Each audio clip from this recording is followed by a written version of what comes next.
What's fantastic about your story is, uh, we've gone through COVID. You've had exponential growth, and I agree with Brendan.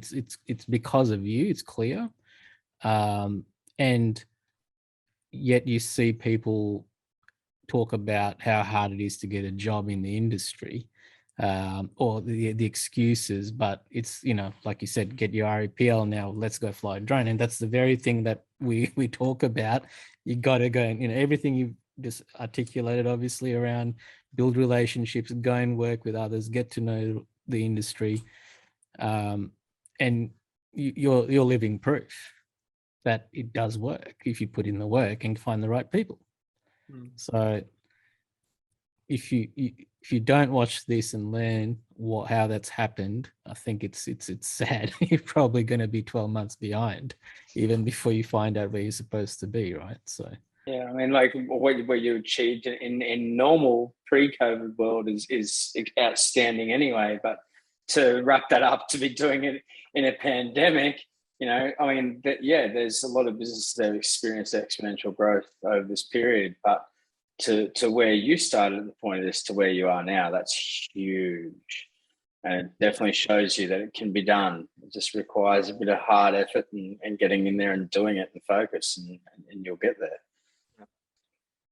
Yeah, having an abundance mindset, and not a scarcity mindset will really set you up for, going through COVID and thinking, shit, everyone's sick and dying, and you got to acknowledge the bad things. You can't just turn a blind eye. But then looking at that and thinking, wow, like there's all these pilots that are out of the job. There's all these engineers that are out of the job. They might want a job. So, we're not doing very well at the moment, like everyone else, but man, look at all the talent and all the people that are going to be looking for work. Look at all the companies that can't fly to Tasmania at the moment because they're stuck in COVID. Yeah.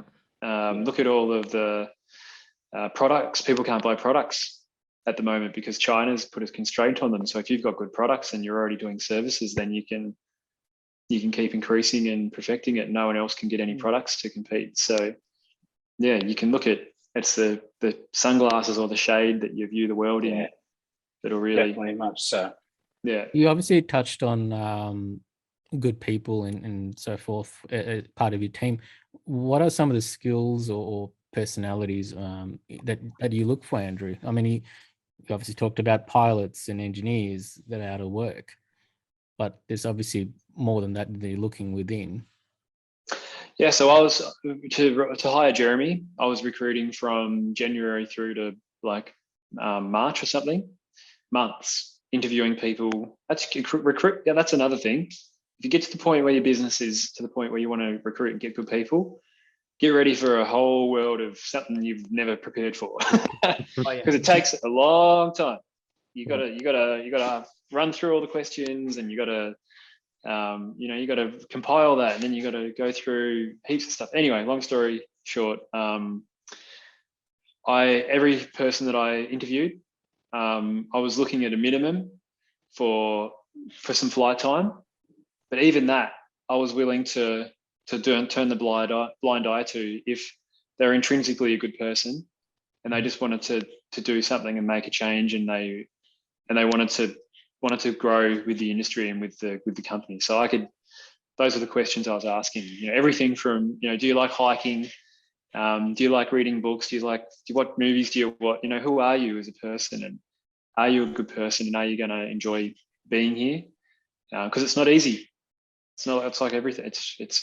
We're a startup. I still think of us as a startup. So, but if you're looking at trying to get some credentials and things, and having logged flight hours, super handy on more than one drone. Logging as many hours on different drones and taking and compiling that data, getting your licenses. So people that really stood out for me were people that had already done their 725 kg. They got their REPL, they got their 725 kg. I could see they'd gone to that next step. They'd invested a little bit more. And even guys that were developing their own REOCs. I had people that were inquiring that had started working on their REOCs. I'm like, yeah, shit, it's awesome. They're already learning about the compliance and the safety and maintenance and all that sort of stuff. And if you've got a bit of a technical background, if you I got every person that I was interviewing to go and put together, if you can't build it, put together like a design or something on how you'd build me a race drone.